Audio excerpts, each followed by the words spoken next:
গল্পের শুরুতেই আমরা দেখতে পাবো ভিলেন মহিলা ধরা পড়ে গিয়েছে। কিঙ্কর, আর্য, অপর্ণা সবার সামনে বলছে, কিঙ্কর আর তো পালানো যাবে না, সব রাস্তা বন্ধ, খেলাও খতম।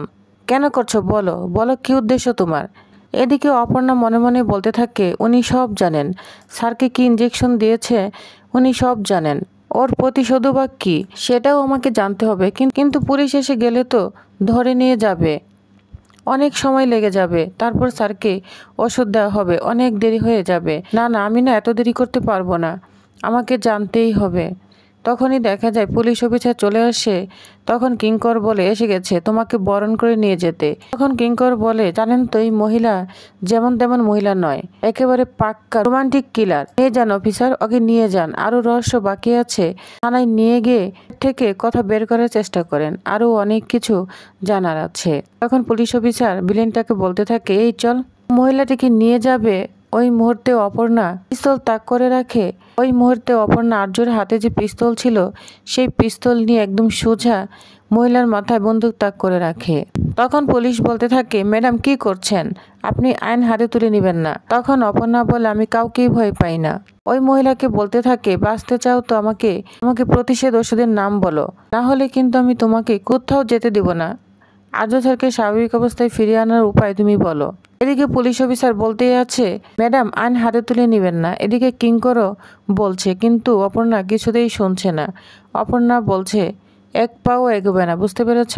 তাহলে কিন্তু আমি তোমাকে মেরে ফেলবো। তখন মহিলা ভয় পেয়ে ইঞ্জেকশনের নাম বলে দেয়।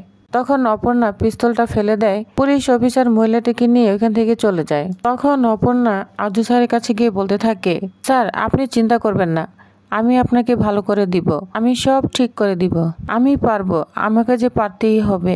এদিকে অপর্ণার মা বাবা রাজলক্ষ্মী ম্যাডামের বাড়িতেই আছে, তো আজকে নিয়ে চলেও আসছে না এবং ফোনও করেনি, এটা নিয়ে চিন্তা করছে। তখন অপর্ণার মা বাবা বলে, অপর্ণাকে তো একটু ফোন করা দরকার, এখনো তো আসছে না। তখন রাজলক্ষ্মী বলে, হ্যাঁ আপনার মেয়ে তো আর্যকে নিয়ে বেরিয়েছে, ওকে ফোন করুন, ওর থেকেই জানতে পারবেন। তখন বলে, হ্যাঁ তাই তো, অপর সঙ্গেই তো গিয়েছে, মানে মাথায় এত চিন্তা না, সবকিছু এলোমেলো হয়ে যাচ্ছে। তখন অপর্ণার বাবাকে বলে, ফোনটা দাও না, আমি ফোন করছি অপকে। তখন রাজলক্ষ্মী বলে, অপর্ণা আর্যকে নিয়ে একটু বেরিয়েছে, ওরা দুজনে একটু আলাদা সময় কাটাচ্ছে। আমার ধারণা অপর্ণা আর্যর পুরনো স্মৃতি ফেরাবার চেষ্টা করছে। তখন অপর্ণার মা বলে, ঠিকই বলেছেন ম্যাডাম, থাক এখন আর ফোন করতে হবে না। এদিকে মানছি বলছে, মনে করাতে চাইলেই কি মনে পড়বে, ব্যাপারটা কি এতটাই সহজ নাকি? তখন রাজলক্ষ্মী বলে, মানছি কেন জানি না আমার মনে হচ্ছে তুমি কি সত্যি চাও না যার স্মৃতি ফিরে আসুক, ওরা আবার সবকিছু মনে পড়ে যাক। তখন অর্ক মানসিকে কন্ট্রোল করার চেষ্টা করে। তখন মানসি অর্ককে বলে, আমি শুধু ভাবছিলাম ব্যাপারটা কি এত সহজ হবে। এদিকে অপর্ণার মা বাবা ওদের ঝগড়া দেখে আর থাকতে চাচ্ছে না, বলছে, ম্যাডাম আমরা বরং বাড়িতে চলে যাই। তখন রাজলক্ষ্মী বলে, কি ব্যাপার, আপনারা এখনই চলে যাবেন? কিছু তো খাওয়া দাওয়া করলেন না। তারপর বলে, না ম্যাডাম, অন্য একদিন এসে খাওয়া যাবে, এখন বরং আসি। তখন রাজলক্ষ্মী বলে, সতীনাথ বাবু দেখেন, আজ না হলে কাল আপনারা আমার কুটুম হবেন, এভাবে না খেয়ে বাড়ি থেকে যাবেন, সেটা তো ভালো দেখায় না, তাই না? এদিকে অপর্ণা আর্যকে নিয়ে হসপিটালে চলে এসেছে। এবার আর্য অপর্ণাকে একটু একটু বিশ্বাস করতে শুরু করেছে এই স্মৃতিহারা অবস্থায়। তো অপর্ণা ডাক্তারের কাছে যাবে, তখনই আর্য অপর্ণার হাতটা ধরে থাকে, বলছে, স্যার আপনি একদম চিন্তা করবেন না, আমি আছি তো, আমি এখানেই আছি, আমি একটু ডাক্তারের কাছে যাব, আপনাকে তো ভালো করতে হবে, আপনার স্মৃতি ফিরিয়ে আনতে হবে, এই জন্য আমাকে ডাক্তারের সঙ্গে কথা বলতে হবে, প্লিজ একটু বসুন। এই বলে অপর্ণা ডাক্তারের কাছে চলে যায়। তখন অপর্ণা ডক্টরকে বলে, ডক্টর আমি আর্য সিংহ রায়কে নিয়ে চলে এসেছি, আপনি যেভাবেই হোক ওনার ট্রিটমেন্ট করুন, উনি স্মৃতি হারিয়ে ফেলেছে, ওনাকে একটা ইঞ্জেকশন দেওয়া হয়েছে, ইঞ্জেকশনের নামটাও আমি নিয়ে এসেছি, প্লিজ ডক্টর আপনি কিছু একটা করুন, মানুষটা সবকিছুই ভুলে গিয়েছে, প্লিজ ডক্টর আপনি যেভাবেই হোক ওকে সুস্থ করে দিন। তখন ডক্টরকে অপর্ণা সবকিছুই খুলে বলে এবং ইঞ্জেকশনের নামটাও বলে দেয়। তখন ডাক্তার বলে, সরি এই নামে তো কোনো ইঞ্জেকশন নেই, আর থাকলেও তো আমাদের নলেজের বাইরে। তখন অপর্ণা মনে মনে বলে, তাহলে কি করব, আমি স্যারকে কিভাবে সুস্থ করে তুলবো? এদিকে ডক্টর আর্য সিংহ রায়কে দেখে বলতে থাকে, উনি খুব একজন বড় বিজনেসম্যান, উনি এভাবে সবকিছু ভুলে যাবে তাহলে তো অনেক মানুষ বিপদে পড়ে যাবে। মিস্টার আর্য সিংহ রায়কে সুস্থ করে তুলতেই হবে এবং স্মৃতি ফেরানোটাও খুব জরুরি। তখন অপর্ণা বলে, ইয়েস ডক্টর। তখন অপর্ণা বলে, না না, এইভাবে সব কিছু শেষ হয়ে যেতে পারে না স্যার, আপনাকে যে সুস্থ হতেই হবে, যেভাবেই হোক আপনাকে সুস্থ করে তুলতেই হবে। এদিকে রাজলক্ষ্মী আর অর্ক মিলে মানসীকে কন্ট্রোল করার চেষ্টা করছে। তো মানসী মনে মনে বলছে, এই অপর্ণাকে নিয়ে তো আমার এখন অনেক চিন্তা হচ্ছে। যেভাবে সবার মনে জায়গা করে নিচ্ছে, আমার সব পরিকল্পনা এক এক করে মাটি হয়ে যাচ্ছে। এবার বিয়ে করে এই বাড়িতে বউ হয়ে এলে তো এই বাড়ি, ব্যবসার সম্পত্তি সব কিছু নিজের মুঠোয় করে ফেলবে। আমি কি নিজের ফাঁদে পা দিলাম? এটা বলে মানসী চিন্তা করতে থাকে। অন্যদিকে ডক্টর অপর্ণাকে বলে, আমি আপনাকে কয়েকটি জরুরি কথা বলার জন্য ডেকেছি। মিস্টার আর্য সিংহ রায়কে চিকিৎসার জন্য আমরা একটা মেডিকেল বোর্ড বসিয়েছি। তাতে আমরা আলোচনা করে দেখেছি যে ওনার স্মৃতি ফেরানোর জন্য ওনাকে আমাদের 2টো ওষুধ দিতে হবে। তখন অপর্ণা বলে, ডক্টর আপনাদের যেটা ভালো মনে হয় সেটাই করুন। তখন ডক্টর বলতে থাকে, হ্যাঁ, 2টো ওষুধের কম্বিনেশন। দেখুন, এই চিকিৎসার পদ্ধতি আমরা শুরু করতে পারি, কিন্তু ওনাকে দেওয়া হবে কিনা সেটা সম্পূর্ণ আপনাদের সিদ্ধান্ত। তখন অপর্ণা বলে, এই ওষুধ দিয়ে যদি উনি সুস্থ হয় তাহলে তো সেই সিদ্ধান্তটা, আর সেই জন্যই তো আপনাদেরকে ডাকা হয়েছে মিস বসু। আসলে এই ওষুধটা দিলে হয়তো উনি ঠিক হয়ে যাবেন, কিন্তু ওষুধের আবার কিছু সাইড ইফেক্ট আছে। এতে পেশেন্টের কিছু ক্ষতিও হতে পারে, আবার কারো কারো ক্ষেত্রে নাও হতে পারে। তখন অপর্ণা বলে, সাইড ইফেক্ট কি হতে পারে? তখন ডক্টর বলতে থাকে, ধরুন প্যারালাইজ বা তার থেকেও বেশি কোনো ক্ষতি হতে পারে। এছাড়া তো আমাদের হাতে আর কোনো অপশন নেই।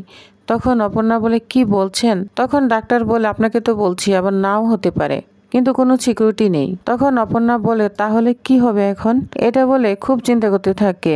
তখন অপর্ণা তাড়াতাড়ি রাজলক্ষ্মীর সঙ্গে এ ব্যাপারে সিদ্ধান্তটা জানাতে থাকে। বলছে, ম্যাডাম, খুব জরুরি একটা কথার জন্য ফোন দিয়েছি, একটা বড় সিদ্ধান্ত নেওয়ার ব্যাপারে। আমাদের বড় একটা সিদ্ধান্ত নিতে হবে, খুব আর্জেন্ট। এইমাত্র ডক্টরের সঙ্গে কথা হলো, তিনি বলছে স্মৃতি ফেরানোর জন্য একটা ইঞ্জেকশন দিতে হবে। সেই ইঞ্জেকশনটা 2টো ওষুধের কম্বিনেশন। তখন রাজলক্ষ্মী বলে, যাই হোক, তাতে কাজ হবে তো? তখন অপর্ণা বলে, হ্যাঁ সে হবে, কিন্তু ব্যাপারটা হচ্ছে একটু ঝুঁকি আছে, এতে খারাপ কিছু হতে পারে, আবার নাও হতে পারে। তখন অপর্ণা বলে, এই ঝুঁকিটা না নিলে স্যারের স্মৃতি ফেরাতে পারবো না। কি করব ম্যাডাম, এখন আমি কি সিদ্ধান্ত নিব? তখন মানসী শুধু বিরক্ত করতে থাকে, বলছে, মাদার ইন ল, ফোনটা একটু স্পিকার দেন না। তখন অপর্ণা বলে, শুনুন ম্যাডাম, যা সিদ্ধান্ত কিন্তু খুব তাড়াতাড়ি নিতে হবে। তখন রাজলক্ষ্মী বলে, অপর্ণা, তোমার কি মনে হয় কি করা উচিত? তখন অপর্ণা বলে, এটা ছাড়া তার কোনো উপায়ও দেখছি না। তখন রাজলক্ষ্মী বলে, ঠিক আছে, তোমার মন যেটা বলছে তুমি সেটাই করো। যে কোনো সিদ্ধান্তে আমি তোমার পাশে আছি অপর্ণা, এবং সবসময় থাকবো। তখন ফোনটা রাজলক্ষ্মী রেখে দেয়। তখন মানসী বলে, মাদার ইন ল, এখন কি বলা যায় কি সিদ্ধান্ত নিচ্ছেন? কি সিদ্ধান্ত নেওয়ার ব্যাপারে অপর্ণাকে সিদ্ধান্তটা জানিয়ে দিলেন। আপনি আমাদেরকে কিছুই বলেন না, সবটা অপর্ণার উপরই ছেড়ে দিলেন, আর ও তো এখন এবারে বউ হয়ে উঠেনি তাহলে? তখন রাজলক্ষ্মী বলে, আজ হয়নি তো কাল হবে, ও আমাদের পরিবারের একটা অংশ হতে চলেছে। তাছাড়া ভবিষ্যতে অপর্ণাকে যে আরো অনেক কিছুর ব্যাপারে সিদ্ধান্ত নিতে হবে আর্যর ব্যাপারে। আজকের সিদ্ধান্তটা না হয় অপর্ণা নেই, কারণ অপর্ণাকে আমি সত্যি ভরসা করি, বুঝতে পেরেছ? এদিকে অপর্ণার মা বাবা বিয়ের জন্য সবকিছু শুরু করে দিয়েছে, খাওয়া দাওয়া অ্যারেঞ্জ থেকে সব কিছু। তখন অপর্ণার মা বলছে, তুমি যে এত আয়োজন করছো, আমরা কিভাবে এত খরচ দিব? এত খরচ তুমি দিবে কিভাবে? তো এটা নিয়ে দুজনে তর্কে মেতে উঠেছে। অন্যদিকে আর্যর অপারেশনের ব্যবস্থা হয়ে গিয়েছে, অপারেশন করবে। এদিকে অপর্ণা ঠাকুরের কাছে চলে এসেছে আর্যর জন্য প্রার্থনা করতে। নার্স চলে এসেছে, বলছে, ম্যাডাম, আর্য সিংহ রায়কে এখন ওটিতে নিয়ে যাওয়া হবে, আপনি কি যাবেন?